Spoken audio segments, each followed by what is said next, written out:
ويعلمهم الكتاب والحكمة وإن كانوا من قبل لفي ضلال مبين. درود پڑھ دے محمد والے.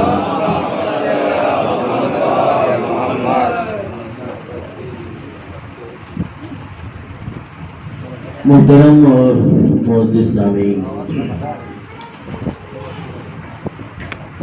قرآن مجید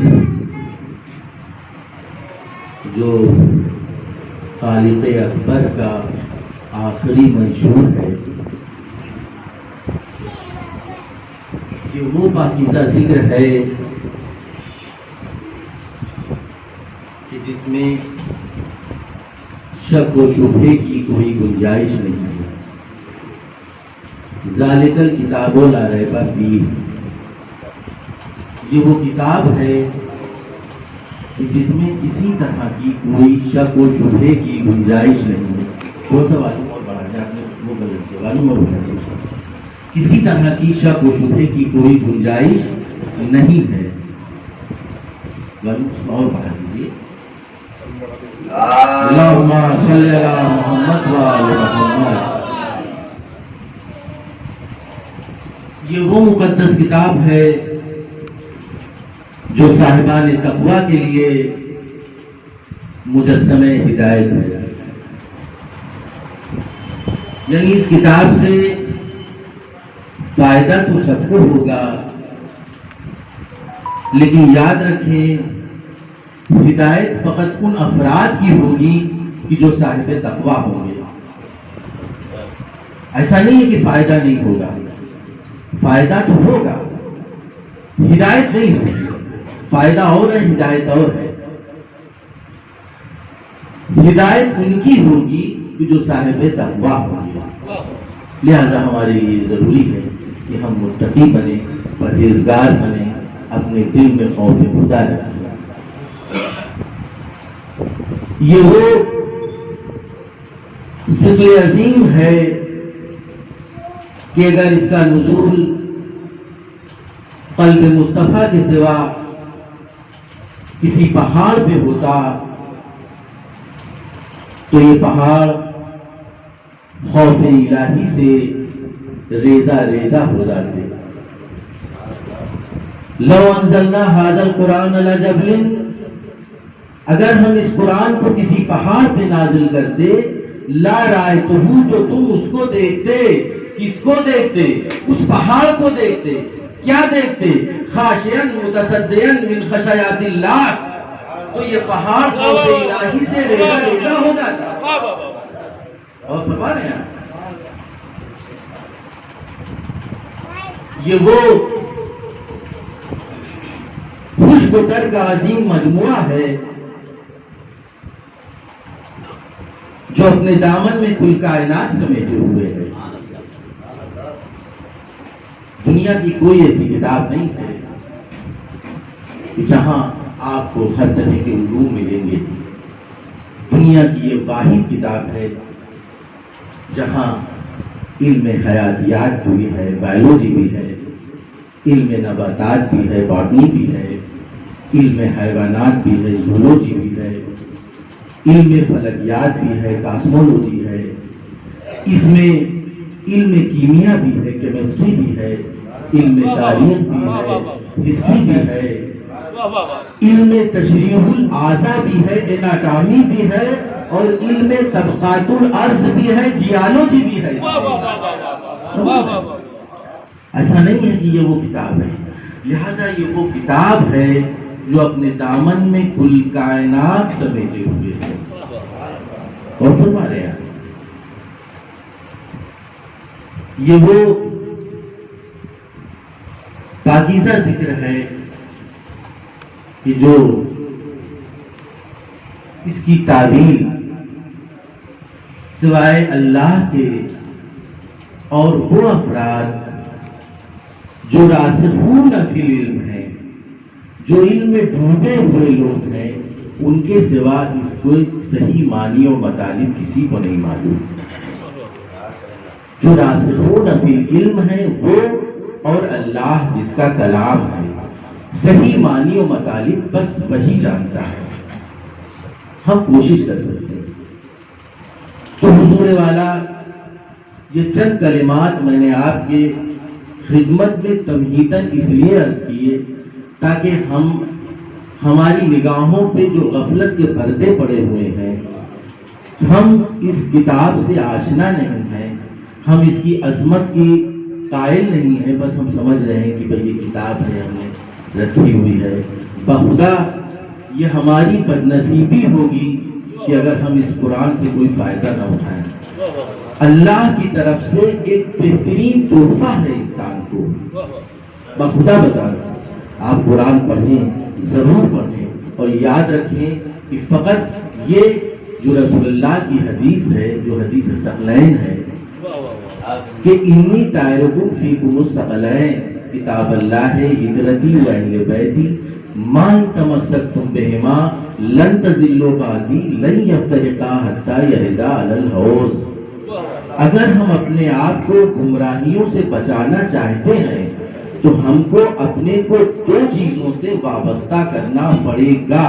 یہ ہماری چاہے مجبوری کہیے یا کچھ بھی کہیے، جو بھی الفاظ آپ اپنے ذہن میں لائیں، لیکن ہم اپنے کو اگر گمراہیوں سے بچانا چاہتے ہیں تو دو چیزوں سے وابستہ ہمیں اپنے کو کرنا پڑے گا۔ ایک قرآن ہے، اللہ کا کلام ہے، اور دوسرے ہمارے اہل بیت یہ ہیں۔ کچھ لوگ اٹھے، انہوں نے اہل بیت کو لے لیا، کہا کافی ہے۔ یقین جانیے نہیں کافی ہے۔ اگر آپ اہل بیت کا دامن پکڑے رہے ہو، قرآن کو چھوڑ دیا تو بھی گمراہی سے آپ بچ نہیں پائیں گے۔ قرآن کو لے لیا، اہل بیت کو چھوڑ دیا تو بھی آپ گمراہی سے بچ نہیں پائیں گے۔ من تمسکتم بہما، جب تک تم اپنے کو ان دونوں سے نہیں وابستہ کرو گے اس وقت تک تمہیں ان کی اہمیت نہیں ہوگی۔ یہ قرآن اور اہل بیت یہ کوئی الگ چیز کا نام نہیں ہے کہ صاحب قرآن کوئی ایک الگ چیز ہے، اہل بیت کوئی الگ چیز ہے۔ یہ دونوں چیزیں اللہ کی طرف سے انسانوں کی ہدایت کے لیے اور ایک تحفہ ہے۔ بس میں یہ تو کہتا ہوں، اس سے مجھے کوئی اچھا لفظ نہیں مل رہا ہے، یہ ایک تحفہ ہے۔ تحفے میں اگر میں آپ کو ایک پین دے دوں تو اس کی آپ قیمت یہ نہ لگائیے کہ ارے یہ 10 روپے کا پین ہے، آپ قیمت نہ لگائیے۔ آپ دیکھتے ہیں کہ تحفے میں ہوتا کیا ہے، جب کوئی جاتا ہے اعزاز میں کوئی کسی کو شال اڑا دیتا ہے تو آپ کھڑے ہو کے منچ پہ کہہ دیجئے کہ صاحب ارے یہ شال جو ہے وہ تو 200 روپے اور 500 روپے کی آتی ہے۔ نہیں، ایسا نہیں ہے کہ وہ شال 200-500 کی آتی ہے، وہ اعزاز ہے، وہ آپ کے لیے تحفہ دیا گیا ہے۔ لہٰذا ہم اپنی زندگی میں ان دو چیزوں سے اپنے کو وابستہ رکھیں، ہر قیمت پہ وابستہ رکھیں اگر ہم اپنے کو گمراہی سے بچانا چاہتے ہیں۔ سمجھ رہے؟ ایک چیز کافی نہیں ہے، ہماری مجبوری ہے کہ ہم ان دو چیزوں سے اپنے کو وابستہ رکھیں۔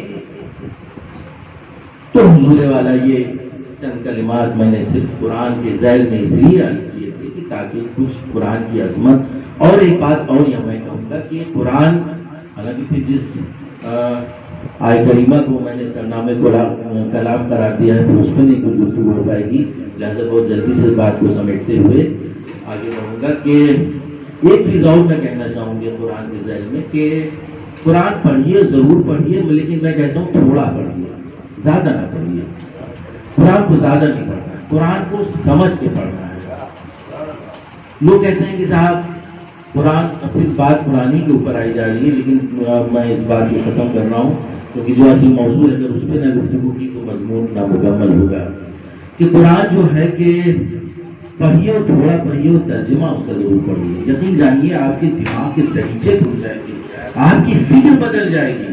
یہ میں چیلنج کر رہا ہوں، اگر آج سے آپ قرآن پڑھنا شروع کریں گے اور سال بھر بعد آپ بتائیے، لیکن ترجمہ ضرور پڑھیے گا، ترجمہ پڑھیے گا تو آپ کے دماغ کے دریچے کھل جائیں گے۔ ان ممبروں سے وہ تصویر آپ کو نہیں دکھائی گئی ہے پوری ذمہ داری کے ساتھ، وہ اسلام کی وہ تصویر آپ کو نہیں دکھائی گئی ہے کہ جو اللہ نے اسلام کی تصویر آپ کو بھیجی ہے۔ بہت مختصر سی تصویر آپ کو دکھا کر کے بس وہیں پہ آپ کے ذہنوں کو جو ہے محدود کر دیا گیا ہے۔ آپ جس دن قرآن کا ترجمہ پڑھنے لگیں گے اس کے دل دماغ کے دریچے آپ کے کھل جائیں گے، آپ کی فکر بدل جائے گی کہ انسان ہے کیا اس دنیا میں، انسان کیا ہے۔ میں پھر کبھی اس موضوع پہ کروں گا، یہ انسان کیا ہے، مال کیا ہے، اولاد کیا ہے، دنیا کیا ہے۔ اس کی حقیقت میں آپ کو بیان کروں گا. پوسٹ مارٹم کر دیا ہے خالق کائنات نے ان چیزوں کا. جس دن آپ قرآن پڑھیے گا جس میں ہم الجھے پڑے ہوئے ہیں جن چیزوں میں مال و منصب اور اولاد کی محبت, جس دن آپ قرآن پڑھیے گا پوسٹ مارٹم کر دیا ہے خالق کائنات نے ان چیزوں کا. آپ سمجھے تو ہم نے تو آزاداری کو نہ جانے کیا بنا لیا ہے. ماتم کر لیجئے, مجلس کر لیجئے. بہرحال ابھی اس پہ نہیں زیادہ کچھ بیٹھوں گا تو انشاءاللہ اس پہ نہیں ہوگا. اب ایک بار درود پڑھ دیں محمد والا.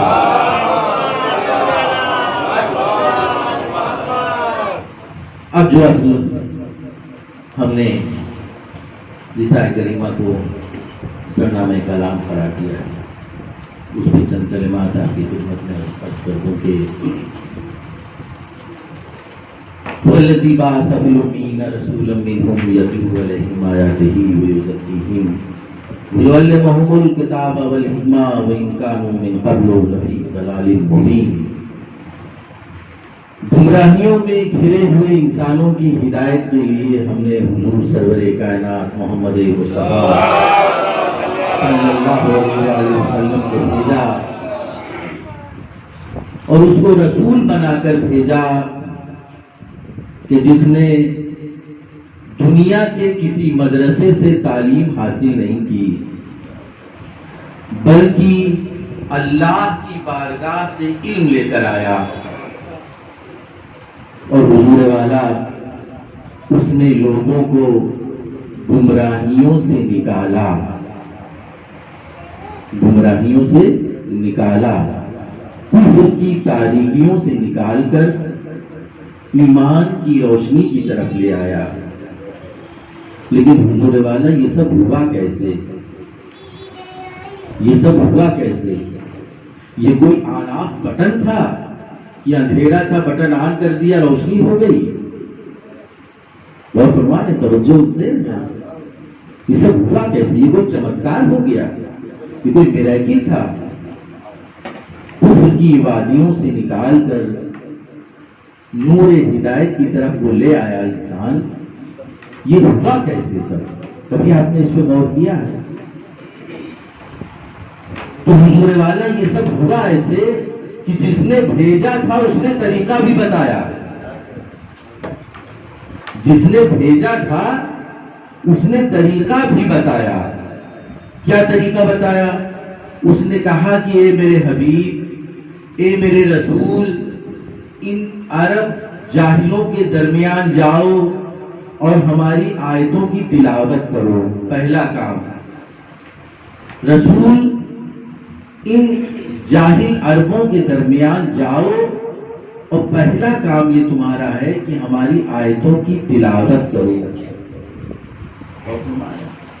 دوسرا کام یہ کہا کہ رسول ان کا تزکیہ نفس کرو, ان کے نفسوں کو پاک کرو اور آیات الہی کی تلاوت کے ساتھ ساتھ ان کا تزکیہ نفس کے ساتھ ساتھ ان کو کتاب اور حکمت کی تعلیم بھی دو. حضور والا یہ وہ ذرائع تھے کہ جو پروردگار عالم نے اپنے حبیب کو بتائے. درود پڑھیں محمد والا.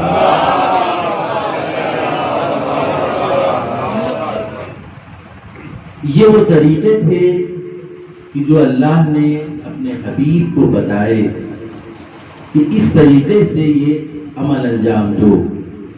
اور جب تک کہ ہم نے اپنے رسول کو بھیجا نہیں تھا, ہم نے اپنے رسول کو ان عربوں کے درمیان بھیجا نہیں تھا, اس وقت تک یہ عرب کے لوگ کیسی زندگی بسر کر رہے تھے؟ اللہ کہہ رہا ہے وَإِن كَانُوا مِن قَبْلُ لَفِي ضَلَالٍ مُبِينٍ, یہ کھلی ہوئی گمراہیوں میں مبتلا تھے. اور فرمایا کھلی ہوئی گمراہیوں میں مبتلا تھے. اس پیغام کو لے کر حضور سرور کائنات اس دنیا میں آئے. ذمہ داریاں کم نہیں ہے, بہت ہے. تو حضور والا حضور سرور کائنات صرف اربوں کی ہدایت کے ذمہ دار بنا کر نہیں بھیجے گئے تھے اس دنیا میں، بلکہ ساری دنیا کو ہدایت یافتہ بنانے کی ذمہ داری کے ساتھ آئے تھے، اور یہ ذمہ داری اس وقت تک ختم ہونے والی نہیں تھی جب تک کہ بنی آدم کی نسل ختم نہ ہو جائے۔ ہدایت ایسی چیز نہیں کہ میں نے ہدایت اس وقت ہو گئی، اس کے بعد میں مجھے ہدایت کی ضرورت نہیں ہے۔ ہدایت کی مجھے ہر قدم قدم پہ ضرورت ہے۔ اور حضور سرور کائنات آئے کب؟ جب آئے ہیں اس دنیا میں، آج یہ 21ویں صدی چل رہی ہے نا، 6ٹھی صدی عیسوی میں حضور سرور کائنات اس دنیا میں آئے۔ 29 اگست 570 عیسوی میں اس دنیا میں تشریف لائے، اور 26 مئی 632 عیسوی میں اس دنیا سے چلے گئے۔ 63 سال کی زندگی گزارتے اس 63 سالہ زندگی میں بس انسانوں کی ہدایت کرنی تھی۔ اس کے بعد کیا ہوگا؟ اس کے بعد کیا ہوگا؟ کبھی سوچا ہے آپ نے کہ ہدایت بس اسی وقت ہو گئی؟ اب 632 عیسوی کے بعد جب یہ انسان کا کارواں آگے بڑھے گا، آج یہ 21ویں صدی چل رہی ہے، یہاں کیا ہوگا؟ یہاں کیا ہوگا؟ یہی وجہ تھی کہ یاد رکھیے کہ محمد تو چلے گئے، لیکن ایک محمد ہر دور ہر زمانے میں باقی رہا ہے۔ عجب نہیں کہ نظر بندیے مصور نے پلٹ پلٹ کے دکھائی ہو ایک ہی تصویر۔ ایسا نہیں تھا کہ وہ محمد جو 632 عیسوی میں چلے گئے اب کوئی محمد نہیں ہے، نہیں، ہر دور ہر زمانے میں ایک محمد، کیونکہ ہدایت کی ضرورت ہم کو ہر وقت ہے۔ اور فرما رہے ہیں تو حضور والا یہ رہا اس آیت کی ابتدا میں۔ اب یہاں پہ ارشاد ہو رہا ہے کہ وَالَّذِي بَعَثَ فِي الْأُمِّيِّينَ رَسُولًا، اور وہ وہی خدا ہے کہ جس نے انہی عربوں میں ایک کو مبعوث پر رسالت کیا۔ دیکھیے باسا، دیکھیے دو لفظ ہیں، قبلہ تشریف فرما، ایک لفظ ہے باسا اور ایک ہے جالا۔ باسا کے معنی ہوتا ہے بھیجا، اور جالا کے معنی ہے بنایا۔ بھیجی وہ چیز جاتی ہے جو پہلے سے موجود ہو، سمجھ رہے؟ جالا نہیں کہا یہاں پہ اللہ نے کہ ہم نے بنایا، وَالَّذِي بَعَثَ فِي الْأُمِّيِّينَ، ہم نے بھیجا۔ بھیجنا اس بات کی دلیل ہے کہ پہلے سے موجود ہے۔ رسول اللہ کہہ رہے کنتو آدمہ بین الماء والطین، میں تو اس وقت بھی نبی تھا کہ جب آدم آب و گل کے درمیان تھے۔ یہ نہیں کہ جو نور آیا 570 عیسوی میں آپ کہہ دو کہ یہ محمد آئے، نہیں، رسول اللہ تو اس وقت بھی تھے کہ جب حضرت آدم آب و گل کے درمیان تھے۔ تو یہاں ہے باسا، ہم نے بھیجا۔ جعلا کے معنی یہ ہوتے ہیں کہ جیسے آپ دیکھیں قرآن مجید میں ایک جگہ ہو رہا ہے کہ واللہ اخرجکم من بطون امہاتکم لا تعلمون شیئا، ہم نے تمہیں ماؤں کے شکم سے اس کیفیت میں نکالا۔ کس کیفیت میں نکالا؟ لا تعلمون شیئا، کہ تم کچھ نہیں جانتے تھے، تم کچھ نہیں جانتے تھے۔ وہ جعلا لکم السماء والابصار والافئدۃ لعلکم تشکرون، ہم نے تمہیں قوت سماعت دی، تمہیں قوت بصارت دی، ایک سوچنے والا قلب دیا، اور یہ سب کس لیے کیا؟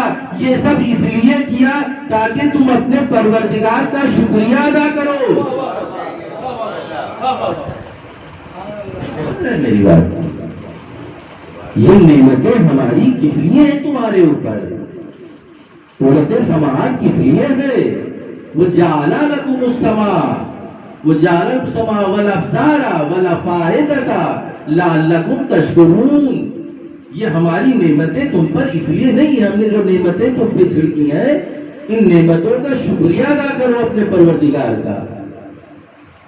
وہ فرما رہے ہیں تو حضور والا یہ ہے کہ وَالَّذِي بَعَثَ فِي الْأُمِّيِّينَ، ہم نے انہی عربوں میں اب ایک مسئلہ یہاں پہ اور آیا، مسئلہ یہ آیا کہ ہم نے فوراً یہ کہہ دیا کہ صاحب رسول جو ہیں وہ امی ہیں، ان امیوں میں بھیجا اور یہ کہہ دیا کہ صاحب رسول اللہ بھی امی ہیں۔ اچھا امی تو خیر ٹھیک ہے، میں بھی مان رہا ہوں کہ امی تو ہیں، اس میں تو نو ڈاؤٹ، امی تو ہیں، اس لیے امی ہے کیونکہ انہوں نے کسی کے سامنے زانو ادب طے نہیں کیا۔ کوئی انسان دنیا میں یہ بتا نہیں سکتا کہ ہم نے رسول اللہ کو پڑھایا۔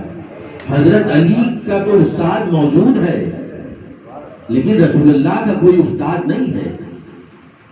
حضرت علی کے استاد ہیں، زخمی رسول اللہ ہے، زخم میرے رسول نے مجھے علم ایسے سکھایا جیسے پرندے اپنے بچوں کو دانا چگاتے ہیں۔ بڑا فصیح جملہ ہے یہ مولا کائنات کا۔ کبھی اس میں میں آپ پہ کچھ اپنے تخیلات کا اظہار کروں گا۔ جس اعتبار سے مولا نے کائنات نے یہ جملہ کہا ہے کہ زخمی رسول اللہ ہے، زخم میرے رسول نے مجھے علم ایسے سکھایا جیسے پرندے اپنے بچوں کو دانا چگاتے ہیں۔ اب اس کو میں جملہ چھوڑے دے رہا ہوں، پھر آگے اس پہ تخیلات کا اظہار کروں گا۔ ہاں تو حضرت علی کے تو استاد ہیں، رسول اللہ کا کون استاد ہے؟ بتائیے، کوئی مدرسہ، کوئی اسکول، کوئی کالج، کوئی یونیورسٹی کہ جو اس بات کا دعویٰ کرے کہ صاحب رسول اللہ آئے تھے، یہاں پڑھے تھے، ہے؟ تو جب رسول اللہ گئے نہیں، کوئی ان کا استاد نہیں، کوئی مدرسہ نہیں، تو اب کیا کریں گے؟ امی تو کہنا ہی پڑے گا بھائی۔ اگر انہوں نے کسی کے سامنے زانو ادب نہ طے کیا، کوئی ان کا کوئی استاد نہیں نظر آ رہا۔ آپ دیکھیں گے کہ استاد ایک ایسا لفظ ہے، میں سمجھتا ہوں کوئی بھی انسان، آپ کسی سے بھی پوچھ لیے، کسی بھی فن کا مالک ہو، وہ کوئی بھی ہو، ایک پنچر بنانے والے سے بھی آپ پوچھیے تو اپنی زبان میں ایک لفظ ضرور لاتا ہے، ہمارے استاد نے ہم کو یہ بتایا تھا۔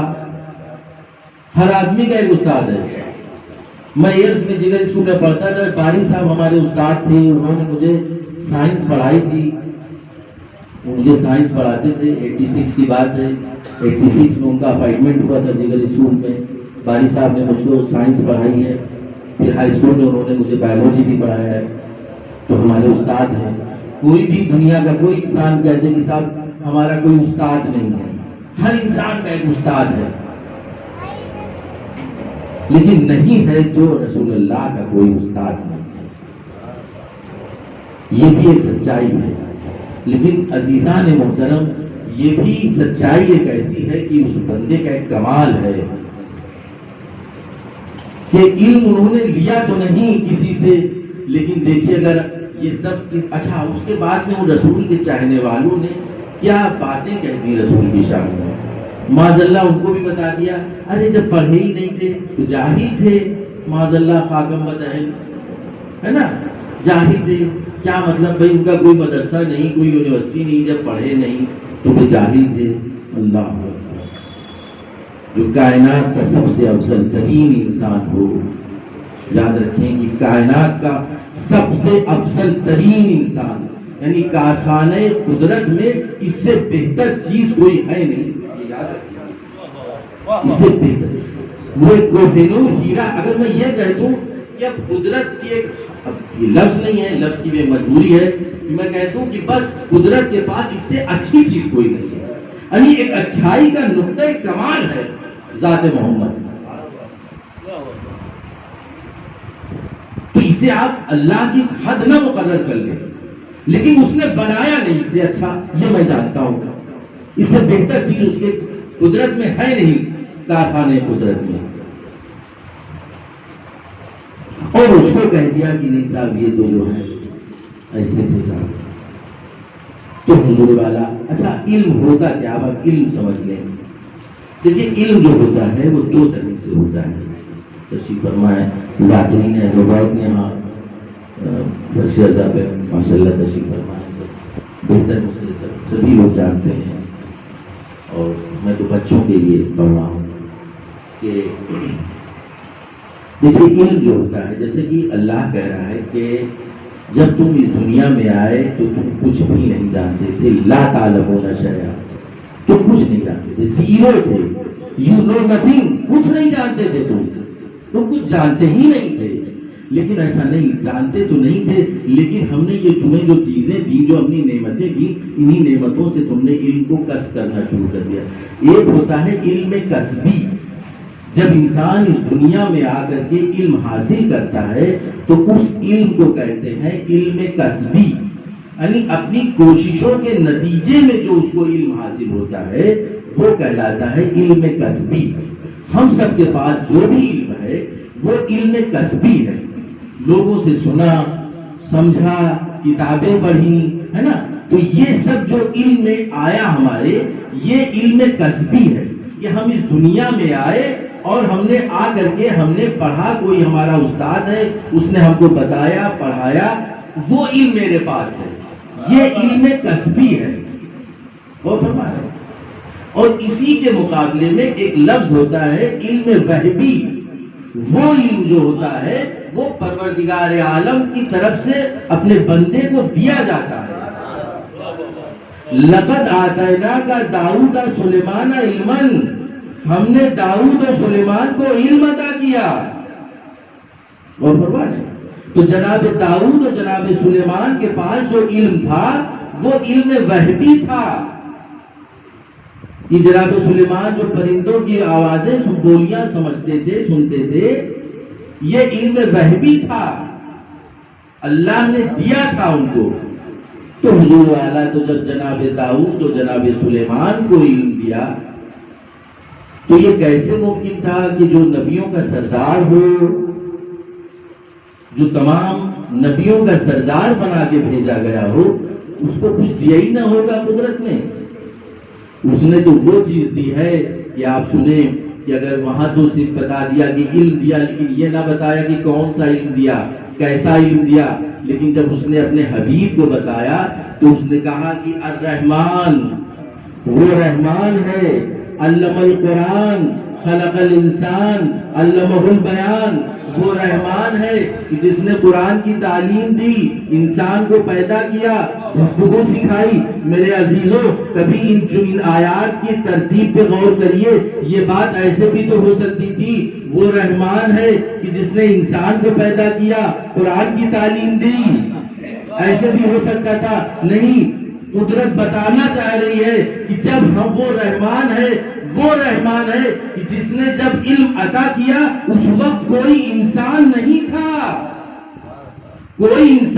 تھا، ایک ذات تھی، ایک نور تھا. اس نے اس نور کو کتاب کی تعلیم دی.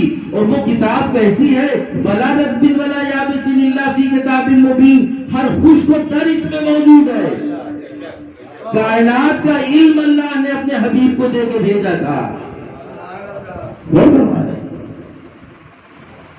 دامن وقت میں گنجائش نہیں ہے، ابھی تو چندی باتیں ہوئی ہیں، لیکن اس کے بعد بھی مجلسیں ہیں اور تاخیر سے بھی شروع ہوئی، لہذا جو باتیں تشنا رہ گئی ہیں ان کو پھر کسی موقع پہ اس کی وضاحت کی جائے گی.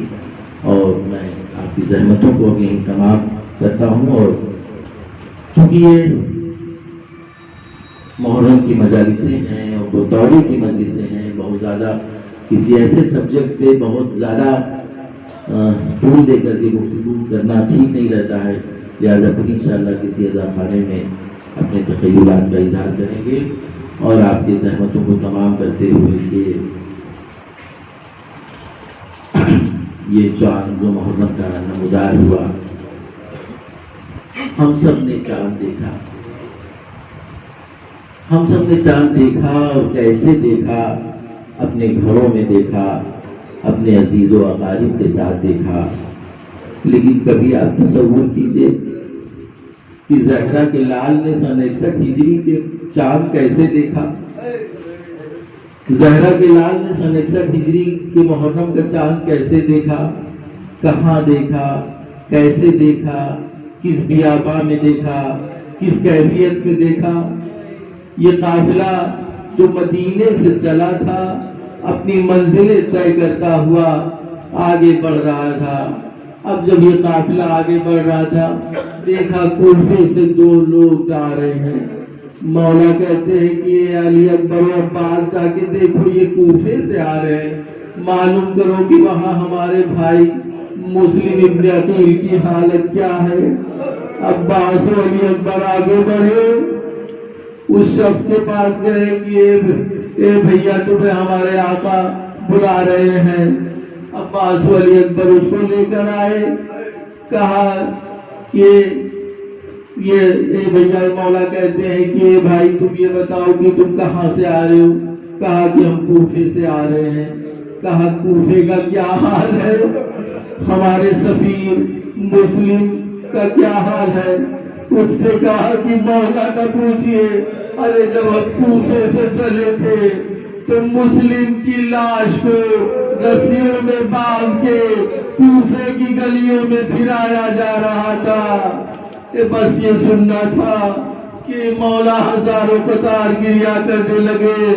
علی اکبر سے کہا بیٹا خیمے لگاؤ، خیمے لگائے گئے، خیمے میں تشریف لے گئے، بچی کو بلایا رقیہ کو بلا کے اس کے ہاتھ میں 2 بندے دیے، ایک سر پہ ہاتھ پھیرا، ایک حفشناک بیٹی کہتی ہے کہ اے بابا کیا ہم یتیم ہو گئے؟ ہمارے بابا نہیں ہے۔